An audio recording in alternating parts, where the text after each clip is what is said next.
अच्छा, last time हम लोगों ने बात कर ली थी कि रिप्रोडक्टिव सिस्टम के कंपोनेंट्स की।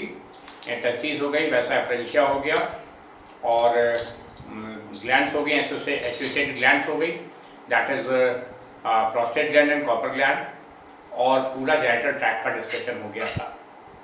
उसके बाद नेक्स्ट चीज आती, that is the male material which is been secreted और which is been formed as a reproductive material, that is called as semen. और सेमेन जो होता है, इसके कॉन्स्टिट्यूएंट्स में से 90% पार्ट जो होता है that is the secretion of the prostate gland, और बाकी का जो 10% होते हैं that is the part of the sperms. Sperms की फॉर्मेशन होती है टेस्टिस के रीजन में, सेमिनिफेरस ट्यूब्यूल में, जो टेस्टिस के अंदर थी, सेप्टुला के अंदर, सेप्टुला टेस्टिस का जो पार्टीशंस की बात की थी हम लोगों ने, उन पार्टीशंस के बीच में जो सेमिनिफेरस ट्यूब्यूल्स लगी हुई थी, वहां पे स्पर्म्स की फॉर्मेशन हुई। स्पर्म जब बनते हैं तो they are in the immature form, that is immature state is called as spermatid. Spermatids gradually धीमे धीमे करके मैच्योर होते हैं और फिर वो कन्वर्ट होते हैं, मेटामॉर्फोसिस होकर के कन्वर्ट हो जाते हैं in the form of the sperms. Sperms जब बनते हैं उसके बाद उनको इनिशियल स्टेज में जब तक मेटामॉर्फोसिस होकर मैच्योरेशन होता है तब तक उस ड्यूरेशन को जो नरिशमेंट चाहिए होता है वो प्रोवाइड करते हैं। उनमें आपको याद होगा हम लोगों ने सेल्स बनाए थे जिनको लिखा था सेल्स ऑफ सर्टोली, जो कि पेरिफेरी पे सेमिनिफेरस ट्यूब्यूल के किनारे किनारे कुछ बड़े सेल्स लगे थे, उनको कहा था सेल्स ऑफ सर्टोली। तो सेल्स ऑफ सर्टोली जो है, these are the cells which are associated with providing nourishment to the developing sperms. जब तक स्पर्म्स पूरे तौर से मैच्योर नहीं हो जाते तब तक उनको नरिशमेंट जो है वो सेल्स ऑफ सर्टोली प्रोवाइड करते हैं। जब सेल्स जो स्पर्म्स मैच्योर हो जाते हैं then they start moving toward the vasa efferentia. तो रेटी टेस्टिस से होते हुए जाते हैं वैसा एफ्रेंशिया, तो वैसा एफ्रेंशिया से हो करके वो फिर आके वैसा रेफरेंशिया से, और वहां से मूव करके फॉरवर्ड आगे मूव करते हैं। तो कुछ लोग ऐसा बिलीव करते हैं कि ये जो पूरी प्रोसेस होती है जो मूवमेंट की, और उसके बाद जब स्पर्म्स आगे पहुंचते हैं तो सेमाइवेस्टल रीजन में कुछ लोग बिलीव करते हैं कि वो स्पर्म्स कुछ देर के लिए वहां स्टोर होते हैं, और स्टोर होने के बाद वहां से वो they are passed out through the urethral opening. Sperms की जो पूरी मूवमेंट होती है, पूरी वैसा एफ्रेंशिया जो हम लोगों ने बताया रफली 6 मीटर के आसपास होती है, उस पूरी जो लेंथ में जो मूवमेंट होता है वो इसलिए होता है कि जो वैसा एफ्रेंशिया वैसा रेफरेंशिया की जो इनर मोस्ट लाइनिंग होती है ये सिलेटेड एपिथेलियम की बनी होती है। सिलेटेड एपिथेलियम वो सेल्स होते हैं, आपको याद होगा हम लोगों ने लास्ट टाइम बात करी हुई है कि स्पेशल टाइप के एलोंगेटेड सेल्स होते हैं, इनके ऊपर सिलिया लगे होते हैं जिनके मूवमेंट से प्रोपेल होती है कंटेंट्स फॉरवर्ड डायरेक्शन। जैसे हमारे नेजल चैम्बर में भी सिलेटेड एपिथेलियम होती है, हमारी ट्रैक में भी सिलेटेड एपिथेलियम होती है, वैसे ही पूरी वैसे एफ्रेंशिया वैसे रेफरेंशिया में भी सिलेटेड एपिथेलियम लगी हुई होती है, और ये स्पर्म्स को फॉरवर्ड डायरेक्शन में पुश करती जाती है और वो स्पर्म्स आगे बढ़ते जाते हैं। जब स्पर्म्स पूरे मूवमेंट जब तक पूरे मूवमेंट होता है उस ड्यूरेशन में मैच्योरेशन भी होता जाता है, and after reaching the end of the वैसा रेफरेंशिया ये कंप्लीटली मैच्योर हो जाते हैं। मैच्योर होने के बाद जिस समय अगर इनका इजैकुलेशन नहीं होता, मान लिया बॉडी से बाहर नहीं निकले, तो ये ग्रेजुअली अबाउट 30 डेज के ड्यूरेशन में डिजेनरेट कर जाते हैं। ऑटो इनकी बॉडी में एक प्रोसेस होती है जो कि लाइसोसोमल एक्टिविटी की होती है जिसे कहते हैं ऑटोलाइसिस। तो ऑटोलाइसिस हो जाती है, ऑटोलाइसिस होकर डिजेनरेट होकर खत्म हो जाते हैं। If they are passed out then they will go for the next part of the life, और अगर पास आउट नहीं होते तो बॉडी के अंदर रहेंगे। जब पास आउट होने की जो प्रोसेस होती है and that process is called as ejaculation. Ejaculation is the process in which the semen is passed out from the body, और ये प्रोसेस जो होती है इसमें जो कंटेंट होते हैं, जो सीमेन की क्वांटिटी होती है 3 to 4 ml के आसपास होती है, और ये 3 to 4 ml जो स्पर्म्स हैं इनका हम लोगों ने लास्ट टाइम जो बात करी थी कि इसका 90% पार्ट प्रोस्टेट ग्लैंड का होता है, बाकी का पार्ट जो होता है 10% वो स्पर्म्स का पार्ट होता है। और ये भी साथ में बात करी थी कि 1 क्यूबिक ml के एरिया में जो नंबर ऑफ स्पर्म्स की काउंट होती है वो होती है 45 to 50 मिलियंस के आसपास। तो ये स्पर्म्स का टोटल नंबर होता है। एक स्पर्म का स्ट्रक्चर जो है, अब हम लोग उसके बारे में बात करेंगे। Each sperm, single sperm is composed of a head region, a middle region and a tail region. ये 3 कंपोनेंट होते हैं। जो इसमें हेड रीजन होता है that is the main part which contains the part of the Golgi body. उसके साथ में जो गोल्गी बॉडी वाला हिस्सा है वो कहलाता है एक्रोसोम। एक्रोसोम के जस्ट पीछे न्यूक्लियस लगा हुआ होता है, उस न्यूक्लियस के अंदर जेनेटिक मटेरियल होता है, और जेनेटिक मटेरियल के जस्ट पीछे यानी कि न्यूक्लियस के जस्ट पीछे एक ग्रूव होती है, गड्ढा होता है जिसके अंदर मौजूद होता है दैट इज द सेंट्रियोल, और सेंट्रियोल के बाद एक लंबी सी शीट होती है जिसे मिडिल रीजन कहते हैं, वहां पर माइटोकॉन्ड्रिया की शीट होती है, माइटोकॉन्ड्रियल शीट होती है, and this mitochondria during the movement of the sperm, जिस तरह स्पर्म मूव करता है इजैकुलेशन के बाद, उस समय उसको एनर्जी जो चाहिए वो ये प्रोवाइड करेंगे।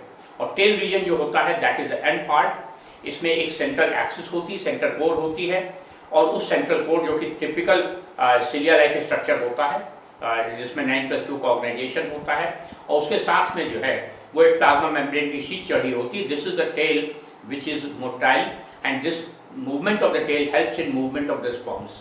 इस टेल के मूवमेंट के लिए जो एनर्जी चाहिए वो एनर्जी मिलती है from the mitochondria, and mitochondria are there in the middle piece. उसके आगे का पोर्शन जो है जिसमें कि सेंट्रियोल और एक्ट्रोसोम और न्यूक्लियस लगा हुआ है वो हेड पार्ट कहलाता है। तो इस तरह से स्पर्म के 3 पार्ट हुए, head, middle part and tail part. तो ये अभी हम लोग इसके जो मोस्ट प्रॉक्सिमल पार्ट है that is the part of the head. ये गोल्गी बॉडी का बना हुआ है, ये गोल्गी बॉडी लगे हुए हैं, तो ये गोल्गी बॉडी का हिस्सा है। इसके पीछे ये जो सेकंड पार्ट है, this is the region which is the part of the nucleus. ये वाला हिस्सा न्यूक्लियस का है। न्यूक्लियस के पीछे यहीं पर मौजूद होता है सेंट्रियोल। ये सेंट्रियोल प्रॉक्सिमल सेंट्रियोल कहलाता है, और इसके बाद का हिस्सा जो है this is the middle region, जिसमें माइटोकॉन्ड्रिया होते हैं। इसके अंदर से एक एक्सिस रन कर रही है, and this will form the region of the tell.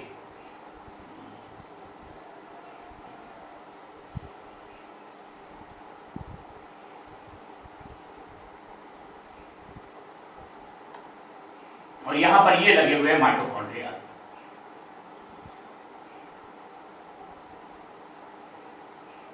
तो इस तरह से ये हुआ, ये पूरा portion, this is the portion which is called as head region, this is the mid region, इसे मिडिल रीजन या मिडिल पार्ट कहेंगे, and this is the tail region और the part of the tail.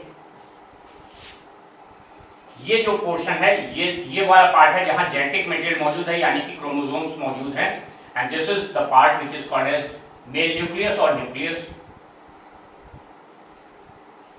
ये Golgi body का बना हुआ है,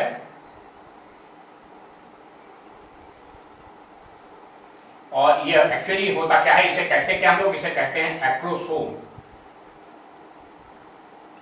is named as acrosome. ये वाला कहलाएगा प्रॉक्सिमल सेंट्रियोल। प्रॉक्सिमल सेंट्रियोल, और ये टेल का पोर्शन हो गया।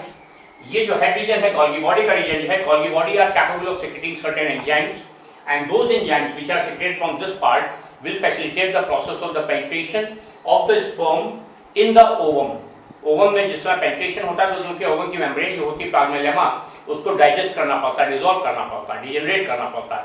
तो ये यहाँ से जो एंजाइम्स निकलेंगे एक्ट्रोसोमल रीजन से, यही एंजाइम्स जो है वो हेल्प करेंगे in the process of the penetration. तो इसमें फर्स्ट रीजन को एक्ट्रोसोम कहते हैं, second is the nucleus, third is the proximal centriole, and this much part is of the head region. Middle region में खाली माइटोकॉन्ड्रिया है, and these mitochondria will provide energy. ये tail region है, and this tail will help in the process of locomotion और the movement. तो इसका जो movement होगा, जाहिर है इतना ही सा स्ट्रक्चर है तो इसको एनर्जी का सोर्स कहां से मिलेगा, तो वो एनर्जी जो मिलेगी वो इन माइटोकॉन्ड्रिया से मिलेगी, and that's why the role of mitochondria is very important.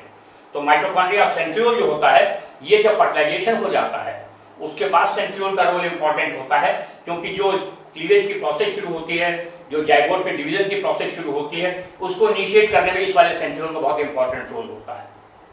Sir जो लेंथ रहती है सिंगल स्पर्म की, वो क्या मतलब इक्वल रहती है कि नहीं, लेंथ इक्वल होती है एक स्पीशीज में, अलग अलग स्पीशीज में अलग अलग होगी, पर एक स्पीशीज में एक, जैसे अगर ह्यूमन बीइंग की बात करें तो length of sperm almost constant रहेगी, वो वेरी नहीं करती।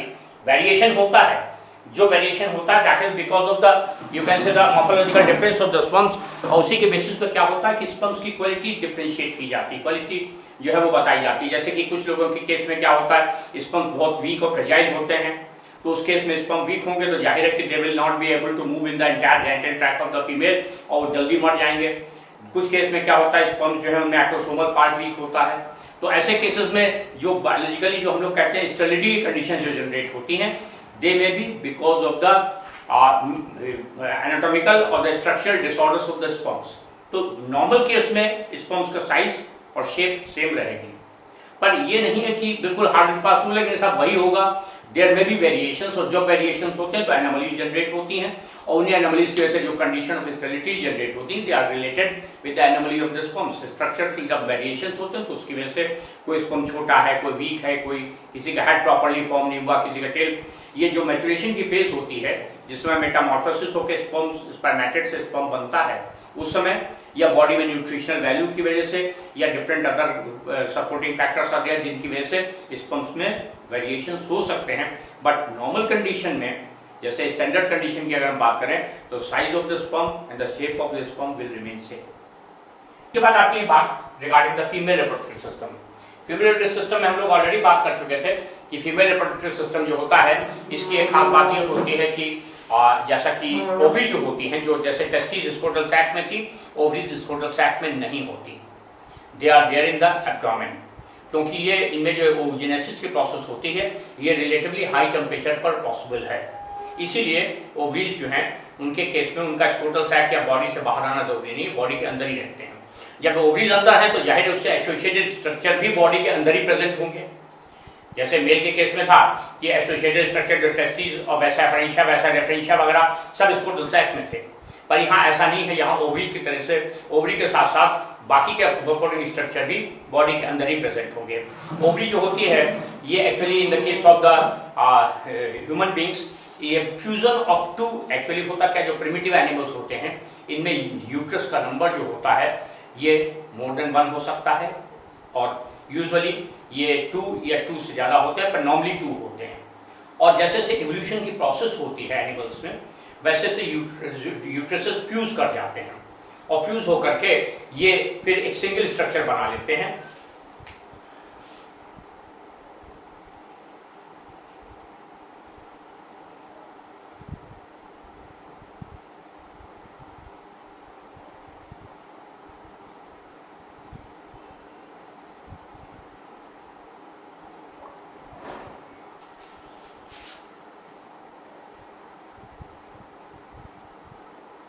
ये वाला पोर्शन जो हो जाएगा, this is the part of the ovary.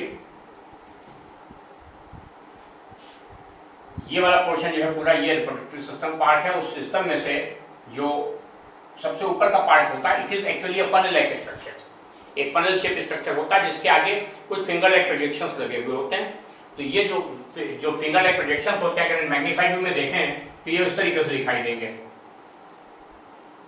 और इसलिए क्या होता है, जो फनल लाइक स्ट्रक्चर यहाँ फॉर्म हो रहा है, इसको हम लोग कहते हैं फिम्ब्रिएटेड फनल। फिम्ब्रिएटेड फनल क्योंकि ये जो फिंगर लाइक प्रोजेक्शंस हैं, they help in taking up receiving the ovum. Ovum जो है मैच्योर होकर के, रिलीज होकर के यहाँ कहीं आएगा इस जगह पर, और यहाँ से वो ओवम सकअप करके भेजा जाएगा इसके अंदर, इस फनल के अंदर जाएगा। तो अंदर अपने आप नहीं जा सकता, क्योंकि यहाँ पर फिंगर लाइक बॉडी कैविटी के अंदर होगा। वो जो स्पर्म रिलीज होता है वो ओवरी के बिल्कुल करीब में बॉडी कैविटी में रिलीज होगा।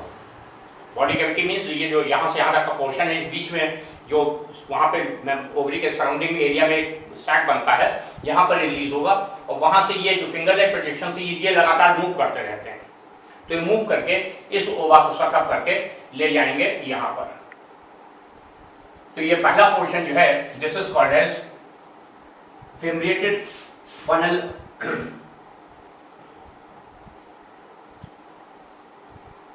फिम्ब्रिएटेड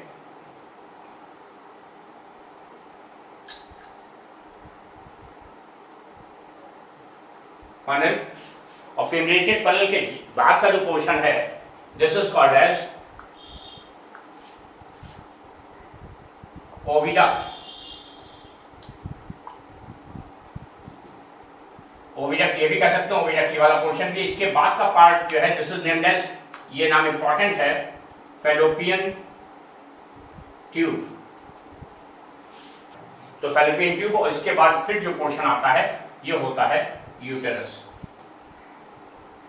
और यूटेरस जो है, इसके बाद का पोर्शन जो है ये ओरिफिस कहलाती है। ओरिफिस के बाद का पोर्शन वेजाइना, और वेजाइना ओपन होती है बॉडी के बाहर, और ये कहलाता है वल्वर ओपनिंग और female genital opening. Opening outside the body is named as female genital opening और वल्वा। ये बीच का ट्रैक जो है this is called as the vagina. और ये जो हमने इस तरह का जो स्ट्रक्चर बनाया है ये इसलिए बनाया है बिकॉज ये जो लाइनिंग्स हैं, ये जो हम लोगों ने एक बार शुरू में बात करी थी कि anatomy of urinary bladder, ureter और यूट्रस और alimentary canal is not absolutely identical but that is very much similar. Alimentary canal में भी खास बात क्या होती है कि सबसे बाहर उसकी लाइनिंग होती है जिसे हम लोग कहते हैं पेरिटोनियम। पेरिटोनियम के बाद की लेयर जो होती है this is called as muscular layer.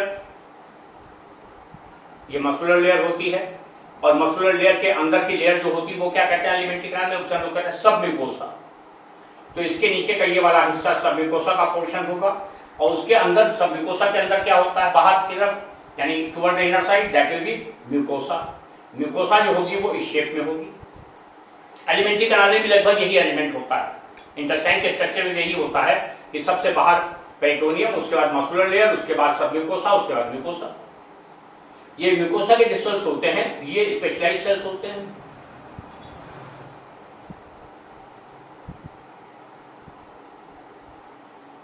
और इसके नीचे की लेयर यहाँ वाली जो है इसमें बाकायदा ब्लड वेसल्स वगैरह प्रेजेंट होते हैं। इसमें ब्लड वेसल्स होंगे, नर्वस सिस्टम होगा, ये सब चीजें यहाँ पर होंगी। तो उससे क्या होगा इस लेयर तक नरिशमेंट पहुंच जाता है। खाना पानी जो है, जो भी बॉडी में ऑक्सीजन है, न्यूट्रिएंट्स है, वो यहाँ तक पहुंच जाते हैं। यही कंडीशन एलिमेंट्री कैनाल में भी होती है, वही कंडीशन यहाँ है। तो ये जो पोर्शन है यहाँ से जो हम लोगों ने बनाया है इसके पहले की ये लेयर थिन थी, पतली थी, यानी ये वाली लेयर पतली हुआ करती थी। सब म्यूकोसा ज्यादा डेवलप नहीं थी यहाँ पर, इसलिए यहाँ पर उसको डिफरेंट तरीके से बनाया था। इस जगह पर ये लेयर थिक होती है, ये रिलेटिवली थिक लेयर होती है और ये थिक लेयर होने की वजह से इसमें म्यूकोसा और सब म्यूकोसा का लेयर ज्यादा डेवलप होते हैं। अगर एंडोक्राइन सिस्टम हम लोगों ने बात नहीं करी थी, एंडोक्राइन सिस्टम में जब हम लोग बात करते हैं, अभी शायद इसके बाद मेरे ख्याल में बाद में होगा, मेसोसाइकिल की, क्योंकि जो एनिमल्स में जिनमें की ओव्यूलेशन यूजुअली क्या होता है कि अलग अलग तरीके से होता है। जैसे कि कुछ एनिमल्स में साल में 2 बार ब्रीडिंग होती है, कुछ एनिमल्स में साल में 1 बार ब्रीडिंग होती है। तो जो एनिमल्स साल में एक बार ब्रीड करते हैं उनमें बाकी के सीजन में जो उन्हें कहते हैं एक बार ब्रीड करने वाले एनिमल्स को कहते हैं हम लोग मोनोएस्ट्रस एनिमल्स। और मोनोएस्ट्रस एनिमल्स में ये लेयर बाकी की ब्रीडिंग, जब ब्रीडिंग सीजन नहीं होता तो थिन रहती है, यानी ये वाला पोर्शन अनडेवलप्ड रहता है। और जब ब्रीडिंग सीजन में आता है तो ये लेयर थिक होकर के मस्कुलर एक्टिवेट हो जाती है, म्यूकोसा भी मोटी हो जाती है और सब म्यूकोसा में भी नरिशमेंट सप्लाई बढ़ जाती है। जो बाई एनुअल ब्रीडर्स होते हैं जिनमें की 2 बार ब्रीडिंग होती है साल में, उनके केस में क्या होता है ये लेयर साल में 2 बार, बाकी के सीजन में ऑफ मतलब थिन रहती है, केवल ब्रीडिंग सीजन में ये जो है ये 2 बार साल में ये थिक हो जाती है, वेस्कुलर हो जाती है और नरिशमेंट सप्लाई बढ़ जाती है। ह्यूमन बीइंग्स के केस में क्या होता है, human being is a periodic breeder. Periodic breeder का मतलब यहाँ पर हर 28 डेज के बाद ओवम रिलीज होता है।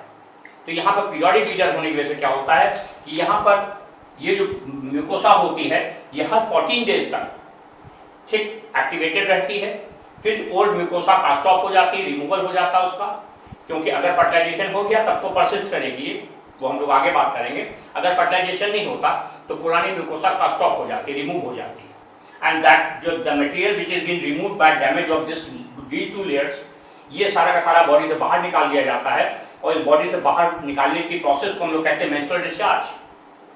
तो वो पीरियोडिक ह्यूमन बीइंग्स के केस में जहां 28 डेज का साइकिल होता है, ओवम 14th डे में मैच्योर होता है और 14th डे के बाद हर 28th डे के बाद दोबारा ओवम फॉर्मेशन यहाँ पर होती है, यानी ओवरी जो है वो हर जो एनुअल ब्रीडर्स हैं उनमें साल में 1 बार ओवरी एक्टिवेट होकर 1 बार ओवा बनाएगी। जो बाई एनुअल ब्रीडर्स हैं उनके केस में साल में 2 बार ओवरी एक्टिवेट होगी, 2 बार ओवा बनाएगी। पर मैन के केस में हर 28th डे के बाद एक्टिवेट होकर ओवा इससे निकलता है। तो ये ओवा जो निकला है उसको हर 28th डे के बाद यहाँ से पूरा पार्ट ट्रेवल करेगा और ये जो लेयर होती है ये इट इज एक्चुअली प्लेटफॉर्म और space where embryo is to be formed. तो इसमें जब ओवा फॉर्म होता है उसके इमीडिएट बाद तैयारियां शुरू कर दी जाती हैं कि अगर बाय द वे ओवम में फर्टिलाइजेशन हो गया जायगोट में और जायगोट एस्टैब्लिश हुआ तो उस एस्टेब्लिश्ड जाइगोट को नरिशमेंट प्रोवाइड करने के लिए म्यूकोसा और सब म्यूकोसा का प्रॉपर डेवलपमेंट होना जरूरी है। तो इसके लिए हर बार हर पीरियडिकली इनकी हर 14 डे के बाद इसकी तैयारी करनी पड़ती है और इसको हम एक्टिवेट करके ये इसकी लेयर की थिकनेस बढ़ा देते हैं। फिर अगर फर्टिलाइजेशन हुआ तो इसी लेयर से उसको नरिशमेंट मिल जाएगा। अगर फर्टिलाइजेशन नहीं हुआ, क्योंकि जाहिर है कि ऐसा नहीं होता कि हर 28 डे पे फर्टिलाइजेशन हो ही, क्योंकि अगर एक बार फर्टिलाइजेशन हुआ तब तो 9 मंथ तक एम्ब्रियो वैसे ही परसिस्ट करेगा, तब तक तो लेयर योग्य तो परसिस्ट करेगी, डैमेज नहीं होगी। पर अगर by the way fertilization repeatedly नहीं हो रहा है तो हर बार ये पुरानी लेयर कास्ट ऑफ की जाती है, बॉडी से रिमूव की जाती है।